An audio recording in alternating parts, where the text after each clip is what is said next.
Welcome to One, where we'll learn about NorthPark, one story at a time. Well, hello and welcome to the first ever episode of what I'm calling One. And this whole thing is for our church body to be able to know about this one body, but it's really one body with many stories. And so each time in each episode, we're going to get to know somebody in the body of NorthPark, somebody who calls NorthPark home, and really learn about them, the story of their life, like where they come from, how do they come to know Christ as Savior, where do they serve, learn about their family, what makes them tick. And really the goal, the hope that I have for this is that you'll just be able to step into this, listen to this conversation, and really get to know somebody in NorthPark. And then over time, as we do this, my goal, my hope is that it would really facilitate us getting to know each other, really grow us stronger together as a church as we get to know each other's stories, and that will really help us when we see each other. Go, oh, hey, I saw your interview, and then it'll give you things to talk about. And again, just sort of strengthen these relationships. So today I'm really excited because the first guest for One is John Nelson, who many of you know. John is a deacon. He serves as the deacon for men's ministry, and he also helps us with CarePortal. And as you know, John is just an amazing guy, and really looking forward to our time getting to know him. So John, hey man, it's just good to see you here today. Thanks for having me. It's I feel very privileged. It's exciting to be on this inaugural episode, and I just love that the heart and the passion that you have behind it. So I'm got my full support, and just excited to see where the conversation goes. Well, thanks, buddy. And my goal here is really this is to be natural, as natural as it can be with a microphone stuck in your face, right, and being videoed and have headphones on. So, but, all of it is just sort of to be natural for us just to kind of hang out, like we're, together, having coffee, and we'll just kind of forget that, other people maybe are listening, and, just for us to hang out for a while. And then as we hang out, people will get to know you, get to know me, get to know us, and then again, just for us to have a good time together. So, hey man, first I'd kind of start off by maybe just kind of tell us first a little bit about you, starting with kind of your family, and then we'll kind of go from there. Yeah, kind of, I think for context, I like to start with my original family, my parents, and I have three sisters, older sister Deanie, two younger sisters, Julie, and then Kimberly. And, had a pretty traditional family setting. My parents are still together to this day. And we moved around a little bit as a family. We originally from Bellflower, La Mirada, California. I was born in the La Mirada Hospital. And then my father served in Vietnam and came out with a GI Bill and went to Biola University. And then he headed to Dallas Theological Seminary. And so I'm about 6 years old at this point, and, just kind of he's traveling along, getting his first pastoral ship, and head to kind of northern Kansas. So from, not a huge place in Mesquite, Texas, but now to an even smaller town in northern Kansas. So now, how old were you when your dad made that move from, and your mom and dad made that move from Mesquite, Texas, finishing up at DTS, Dallas Theological Seminary, and then going over to Kansas? How old were you? I think I was about 6 years old. I was transitioning. I had finished my kindergarten year in Texas and then went into first grade in Kansas. Gotcha. So, okay. So then you're in Kansas, and now of the siblings, where are you? First, second, third? What? I'm second. I have my oldest sister is 2 years older than me. And we were, what I like to tell people, we're kind of born in batches. My youngest sisters, they were born like 7 years after me. So, and they were born specifically in Kansas. They're Jayhawks. So, wow, Rock Chalk Jayhawk. Yeah, there you go. There you go. So you were there, first grade. Now, how long did you live there in Kansas? till about 12 or 13 that did another kind of transition of a year, finished sixth grade and went into junior high, seventh grade back in Southern California. And this, that would be in Lake Elsinore is where we kind of moved back to where my grandparents lived and close to them. So Lake Elsinore, they're north of Temecula? Correct, exactly. The Lake Elsinore Storm, the minor baseball league team. Yeah. So when we moved there, that did not exist. But yeah, it was it was a very interesting time. It was my parents, it was a transition of work, and it wasn't like a total positive transition for them. And so it was a kind of a little bit of a challenging time and mixed emotions leaving Kansas. We had a lot of good friends there. And, it was kind of my formative years of growing up were with that group of people. And, it was a lot of that kind of idyllic thing that I think some people have that, you get the neighborhood together and play baseball or, soccer wasn't really a thing in the Midwest, but like football games, tag, it was just everything. And so then it was really kind of moving back to California was a unique experience because it was just like you kind of go to this from this slow pace to like the hyperactivity. And even though Lake Elsinore is not a big city, it was just a faster pace than what we had been used to. So it totally resonates with me because so I grew up from kind of like second grade to the end of eighth grade, so 7 years in Hereford, Texas, which is a small farming community, about 15,000 people to the southwest of Amarillo, Texas. And then my mom and sister and I moved at the end of eighth grade to Amarillo. Kind of the same deal. Went from 15,000 to, kind of 175,000. It's sort of a big switch right before my freshman year in junior high. Real big change. And so for you, I like that's a big change, kind of the same time frame, right? Junior high and coming there and your dad's in ministry. A lot of times for kids who are, we call PKs, preacher's kids, it can be tough. How is it for you? It was, I think just kind of going back to the, having those really established roots in Kansas and your community, which was very tight knit, especially, he was a assistant pastor at a Baptist church. And so there were lots of like potlucks and you kind of go downstairs to fellowship hall and you just spend so much time. And it was a big church, like from just a standpoint of a building, because there's denominations kind of throughout the city, but just a big structure. So as a kid, we just played everywhere, there was so you just had all these like formative years. And then you go to a thing where, you're a little bit less known, as far as even just with your friends, and my parents didn't move to another church. They were going to plant a church. And so that was, also the change. So there wasn't this group of people accepting us in and saying, "Hey, welcome, we're your new church family." We actually kind of had to go and find that. So that's a big change. And so you were there in Lake Elsinore through high school? Yeah, exactly. I graduated in 1992 from Lake Elsinore High School. And just that was kind of and at that time, the church had been formed.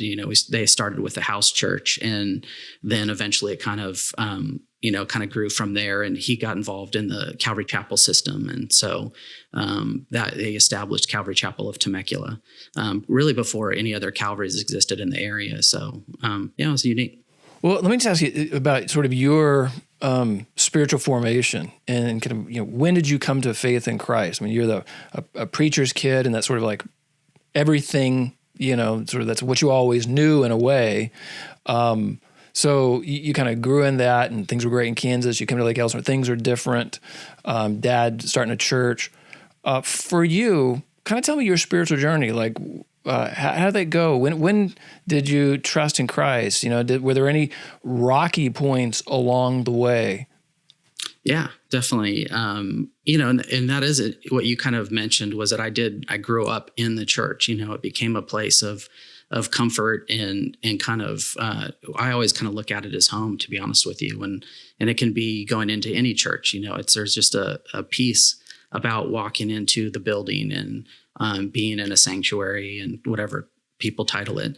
But for me, I'm actually a late bloomer as far as a relationship with Christ. I actually kind of the date that I really have marked down as September of 2010. And so where I, had all this spiritual formation, like I'd call it my, your footings. I really felt I didn't have that personal relationship with Christ. I had said, different versions of the sinner's prayer. I have probably 10 Bibles that have been given to me at different times. You have all this stuff, right? But it's then like getting down to that relationship with Christ. And it really took me kind of until, later on in life to really understand that. And I think the thing that resonates the most with me was surrender. I was always pursuing this relationship with Christ at different times. And sometimes I was actively pursuing it. And other times, I'd actually taken a 10-year break from physically going to church, other than going down for holidays and like Christmas and listening to the message of my father, But like when I lived in Los Angeles, when I initially moved, there wasn't a home church for me and I didn't enter a church. And so having that drought for me, I think actually where it is a negative thing on some level, it was actually a really good thing. It showed me it provided some clarity is probably the best way to put it. So kind of phrase that in one way. Tell me if this resonates with you. Would be you went from following Jesus as being your parents' faith to it becoming your faith. To instead of it being something that you did, an activity, a building, people around, and then parents say go, so we go, and then after this dry period, then your walk with Jesus becomes real. Like your faith becomes real, and it's no longer somebody else's, but it's like this. And that word you use, surrender, man, that's really significant. I mean, that's so biblical of surrender. Was there anything in particular that happened for you in your life that caused that surrender that led to that? Yeah, definitely. And one thing I just wanted to clarify too is that I never lost a belief that there was a God. I saw God everywhere, and I could explain to you many different situations where I would see the presence of God. I just didn't understand the component of Jesus. And I think that's a very important distinction for people in their spiritual journey of understanding who Jesus was. And that and also what you said, surrender, that was an important aspect for me too, is that to realize that I wasn't pursuing Christ, that Christ was pursuing me. And I think that's an important distinction.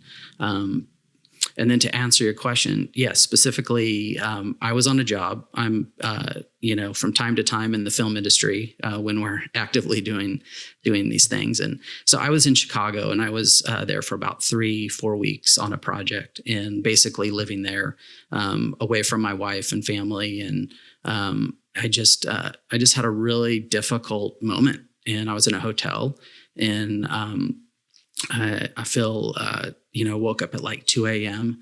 and I just felt, God ministering to me and giving me a choice. I felt like it was a very A-B equation. You choose to follow me, or you can follow the ways of the world. And, I chose Christ and I'm very happy about that.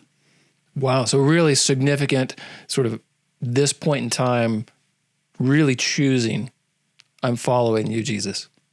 Yeah, absolutely. And, I'd say that one kind of initial kind of time in life, the financial crisis of 2007, that was really challenging for me. I'd had a lot of success in my career financially up until that point, and it was starting to dwindle, and it actually stopped for quite a long time. And so I kind of, when you are a freelance person, and this may resonate with people, you kind of feel like you're on the razor's edge because there's not like a pay packet coming in every single month. And it got really challenging, and that started to cause thought, just more prayer, and that was really kind of the initial part of it that got me to where, I ended up. So. Now, you're married, lovely wife, Joanne, and 2 lovely kids. And how old are they? They're 12 and 10. So we're entering junior high, and then fifth grade for Gemma. So awesome.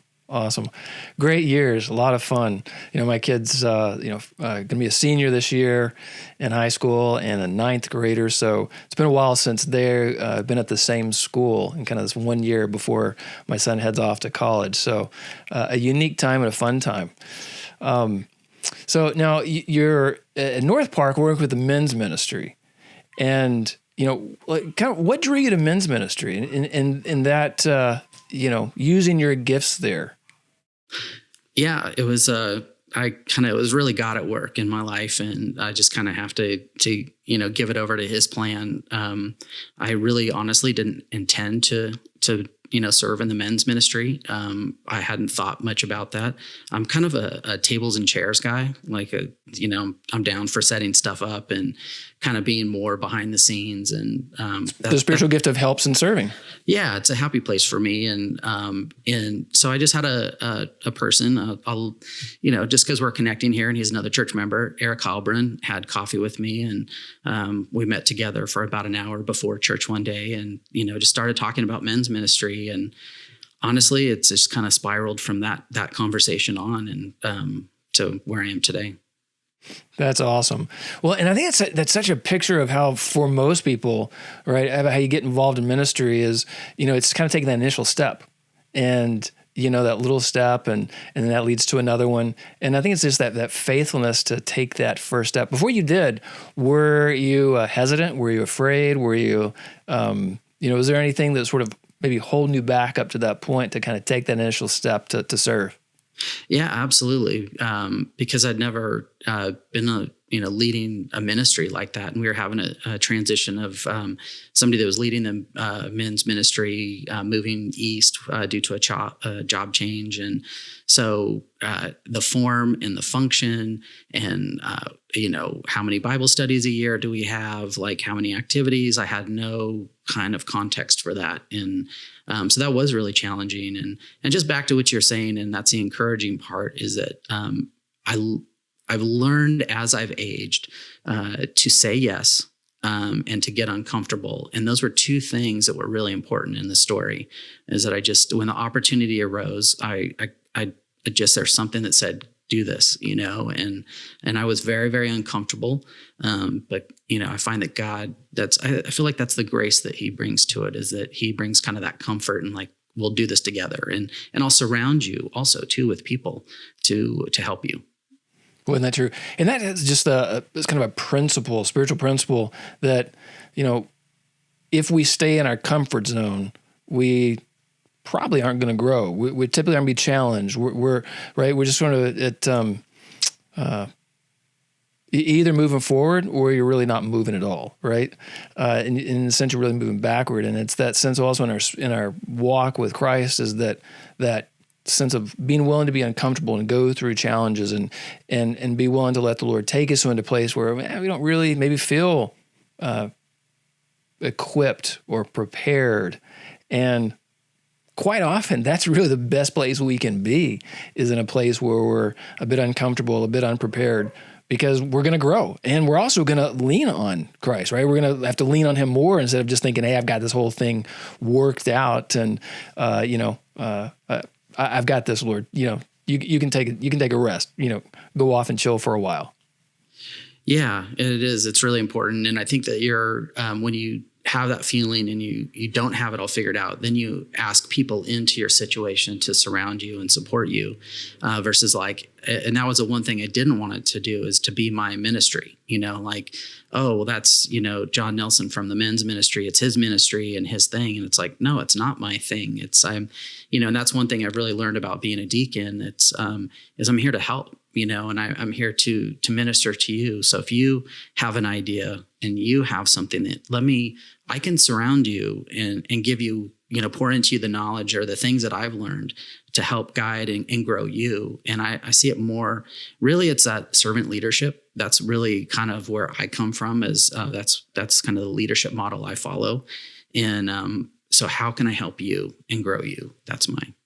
Well, that's a beautiful picture, really, of the whole deacons. I mean, you get the picture there in Acts, where you've got, James and the elders, and there's this crisis that arises of, we've got this problem between the Hellenistic Jews and the Hebraic Jews. We've got food to distribute, and the Hellenistic Jews feel like they're getting, the short end of the stick. And so what do the elders do? They say, well, we're going to appoint these deacons who are going to oversee this helps and serving ministry.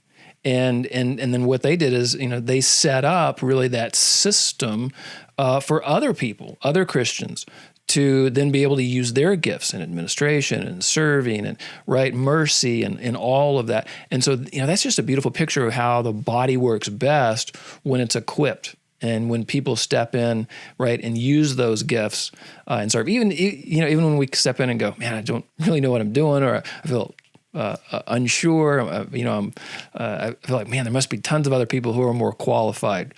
And it's right at that point probably where God's saying, I want you to step in, and that's what you did. And, it's been such a blessing to have you, because, you are part of the staff team and, are in, our staff meetings. And just, your love for Jesus and your perspectives have just been an enormous blessing to all of us on the team. And so I'm glad you said yes, buddy. Yeah, me too. And one thing I just wanted to speak to, is that I think we have an idea of what our gifting is sometimes, especially if maybe somewhere somebody in your spiritual past, like they said, hey, I really think you have this sort of gifting. And so you kind of get this one idea in your head. But until you start doing, I don't think you start to unearth and figure out other gifts that you actually have. And it's much better to be in that process, and it grows your faith, like we see that right in James. It's like faith and works go together, and we need to kind of honor, both aspects of our spiritual journey. Man, that's a huge thing you talked on, John. We could take another hour. We won't, but just on that one topic of, Christians asking, oh, how do I, discern my spiritual gifts? And I couldn't agree more with you, John. I think the best way to figure out your spiritual gifts is the people around you who know you best, who, particularly who are believers and mature, that they're going to notice that, and they're going to say, boy, I see you doing da-da-da. I just see that God just really equipped you in this way. And then second is you just jump in and do it. And God's going to, confirm those gifts. And it's also going to be, well, maybe that's not your area, but over here. And then even things that you don't realize, right, all of a sudden will come to the forefront. But it's in the act of, doing where you really both find and refine those spiritual gifts. And you can't do it unless you just step in and, okay, Lord, here I am. So, as you kind of look at serving, and there was that fear of kind of stepping in and uncertainty. What are some of the, blessings? What are some of the, cool things that have happened? Some of the ways that, you look back and go, man, I sure am glad I stepped into this. Does anything kind of come to mind of, things maybe that God has taught you, or just good sort of, joys and great experiences that, come to mind for you? Yeah, absolutely. So with, being a tables and chairs guy, I was able to go into church and not really be seen. I could, come in early before kind of the main group of people would come in, and then I could go and, same thing with school. I sit in the back, so you could kind of come and go and not really be known, and I think for, a certain period of time, maybe that was a good thing. But through the men's ministry, I really started to form these relationships, and the more relationships I formed just through this ministry, the more beneficial it was. And, that brought me to a place where it's like, okay, this church is my home. I experienced this, not personally, but I saw it through my parents in the church, of people popping around to different churches, and it'd be like, oh, where, I'll just use the Nelsons. Where'd the Nelsons go? Oh, well, they went to another church. Like that happened to us all throughout my kind of growing up. So, but when you form your roots and you form your relationships and you start to build trust with people and your relationships deepen, then you start to really go, okay, this is my home. in whatever the situation could be, COVID-19, but you just like, these are the people group that you're with and want to continue with and want to journey. And you see God's plan and purpose specifically for those people. And for me, I had to write the date down. I, became a member of NorthPark in 2013 in January. And that was just a really interesting commitment for me to say, this is my group, these are my people. And I just want to care for them, work with them, worship together. And it's a powerful, at least for me, it was a really powerful moment. So, man, that's significant because there's kind of a connection, a correlation between the roots that you put down and really what you get out of it, right? Yeah. And the more that, we make those connections through small groups and, Bible studies and, hiking groups together and, all these different things where we're really developing those relationships. And then where we're serving, and like I said, those roots, kind of think of them as the source of nourishment, the source of like God teaching you, the source of joy, the source of, strength, the source of, all this stuff that God uses as we put those roots down, then all these nutrients come into our life, not just, our spiritual life, but our entire life, right? Of just relationships and fun and growth and support and health. And it comes from that sense of, okay, I'm all in. Let's do this. Yeah, absolutely. I couldn't agree with you more. And the thing that I found too is that we talk about church body and we talk about church family. These are like Christianese words that we throw around. And, for me saying this is my church, that really made me solidify the family aspect of it. And so I don't know, I could easily raise my hand. There's conflict in my real family sometimes, right? So there could be conflict in church families. We see that. But when you have that commitment level, you want to go through conflict resolution and be peacemaker. Maybe even use your gifting in whatever the situation is. But it's a really encouraging way and a real growth thing to really see that happen in real time and be a part of that. And, it's just kind of back to why I commit to that. And it's like, I really believe that NorthPark is my family, and I have specific instances, and I could talk an hour about that as well, about how people have poured into my life in a very family sort of way. And for that, I'm appreciative. I actually, and this is really honest, like my heart aches for people that I hear about that are journeying alone, because I don't have that feeling, and I'm like, come back, however we can help you. I really feel for you if you're on your own, so yeah. And I totally know what you mean. I mean, my heart breaks for that. So, a family is in crisis and they come to me. And one of the most heartbreaking things is when you discover, that they don't have those connections, they don't have those roots. They don't have that small group or that women's Bible study or that small group, those people in the body who can come alongside and, hold them up, give them a hug, bring a meal. The saddest thing is when you come to somebody and they're not connected and they don't have the people that bring the food over when they're sick. They don't have the people that are coming when their kids, aren't doing well. And the difference in how people navigate the challenges of life, because we all go through challenges. I mean, right? It's going to happen. So the difference in how someone is able to navigate those challenges is so strongly related to the connections that they have in the body.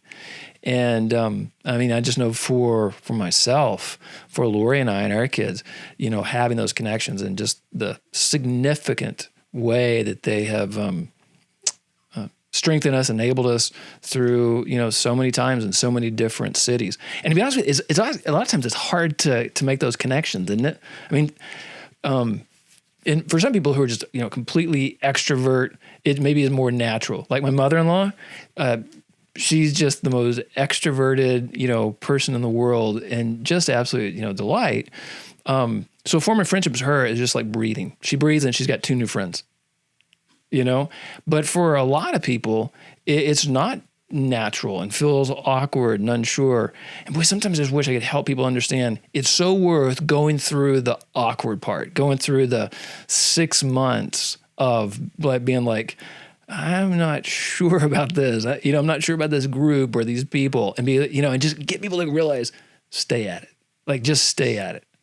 And if you do that, it's going to pay dividends beyond what you could ever imagine. Yeah, I really agree with that. And I think that, and this isn't just unique to NorthPark. It's kind of where kind of the Western church is at this point in time. But we kind of had these timed services and timed things where, you see this transition of people from one service to another. Some are early, some are late. And so having that kind of dialogue, ours tend to happen over the coffee and donuts. I found it not to be enough of a time for connection. And so, things that when we kind of go back to serving, being in the tables and chairs ministry, I've got to know, other men through that. Right. And so then I was starting to form these relationships. Going to Mexico, we have done that annually. That was a big thing for me. And just the simple act of picking up a paintbrush, a hammer, working, together for one common goal. Like, I just got to know people much more, and it was challenging for me. I was going down with, people I didn't know, and you're bunking and, some are in the snoring room or whatever this thing is. And so, it was just, when you get back and you're like, wow, I'm so glad that I did that, and it just really helped to like, now I have it in my mind. You're talking about those roots. They just started to grow deeper and deeper and started to form those relationships. And the thing was, it wasn't fabricated. It was very authentic. It's like, I can do that. I can pick up a paintbrush and I can do this. And we just grew together through that experience. Man, that's so beautiful. And it's a picture too, we're talking about, connection and roots and that sense of stories and how the stories really intertwine, one body and many stories, one body, many stories. And, hearing of your story of growing up as a preacher's kid and that period of time when you really, not walk with the Lord and your faith isn't real, and then surrendering, okay, Lord, I'm yours. And the way God has just been growing and developing you from a guy who's not in church, it's not even on your radar screen, really watching Jesus, to, okay, I'm here. I'm in the back, sort of in the back room, don't ask me, don't ask me to do anything, to, hey, I'm here. Let me step in. And then here you are today, in really a significant role of leadership, as a deacon. In the New Testament, we have, really only 2 set really offices, roles, within the church, elders, and deacons and deaconesses. And would you have ever expected, John, that, say 10 years ago, roughly when you trusted in Christ, right, in 2010, said, I surrender. Could you have ever imagined that you would be where you're at today in your walk with Jesus and in your roles as a Christian at NorthPark? Like, did you reflect on that? What does that just shock you, surprise you? Yeah, it was, it is a huge surprise. And I just kind of bring it back to, and I think that a lot of us need this, right? I think one thing that I've seen in the world, I name this as Satan. If Satan has any influence in this world, it's to not allow people to truly identify themselves and see them as in the image of Christ. And so back to those relationships, people poured into my life and to help me see myself in a different way. And I've had people say specific things to me that I just didn't see myself in that way. And so kind of getting these opportunities, that's what grew me. And I'd have to even say, I remember kind of teaching the youth ministry for, Pastor Bob Hudson said, hey, can you do this thing? And I was just so nervous. And I just never, and that was one thing too, when my father, I obviously saw him preaching a lot. I'm like, I will never do that.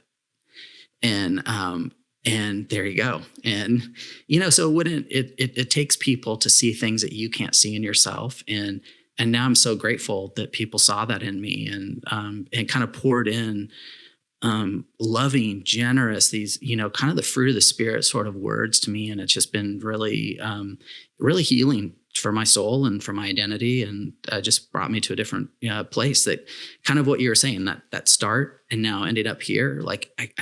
it wouldn't have happened without the people in my life, Well, and I'm grateful for it too, because, my kids being in the youth ministry and being able to, take advantage of your serving there as well.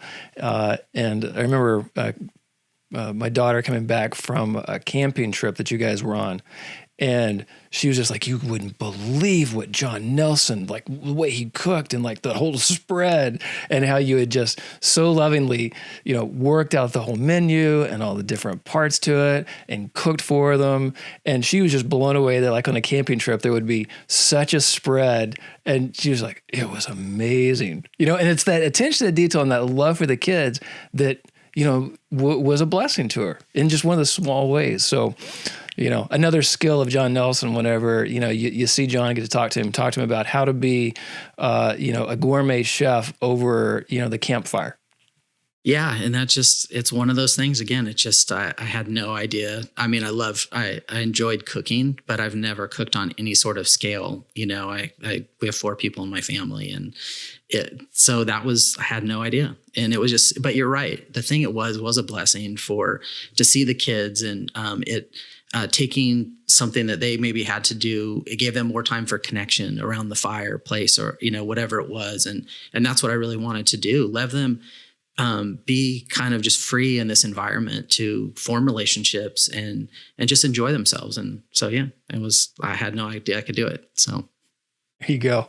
And now you're, what's that chef's name? Ramsey? Yeah. I don't know I was just thinking, I'm like, I hope that's not the guy, because maybe not the best analogy. No, but it's, my daughter likes to watch the British baking show. And there you go. She always says, man, the British baking show, like the judges are so nice. They're always so nice to all the contestants. She goes, and then on the American baking shows, they're just brutal, like, yeah. So you're more like the British baking show, buddy. It's more along the lines for you. I feel more comfortable in that space too. So yeah, that's good. So that's awesome. Well, dude, it's just good to get to hang out with you. And, I hope that, this, video podcast of One Body, Many Stories, is just going to help folks in our body get to know each other.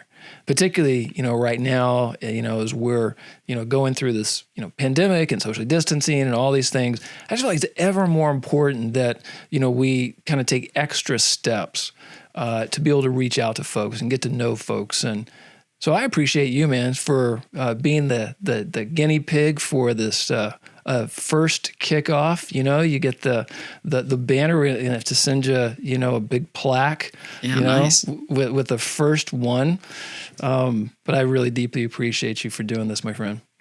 I'm appreciative as well. Just being able to, it helps me, helps, if somebody else was to call on me and say, hey, what's your story and your journey with Christ? I think that's being able to think about that and articulate it it's biblical, that we should be able to do that. So, but it helps me, and just helps me show my appreciation for, the NorthPark church body. It's really great, genuine, authentic people, their heart's in the right place. We see it through CarePortal. I see it all the time. You mentioned that.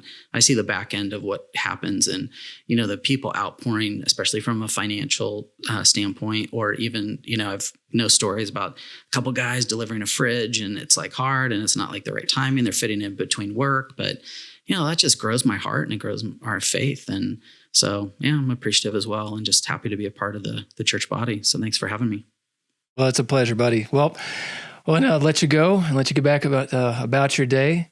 But hey, man, it's good being able to hang out with you. Thanks again. Problem. Feelings mutual. It's good spending time with you, brother. All right. And so, again, we're going to try to do this video podcast hopefully every week or so, and hope you'll tune in again. And again, just good to get to be with you as we get to know each other here at NorthPark. There's one body and many stories. Take care.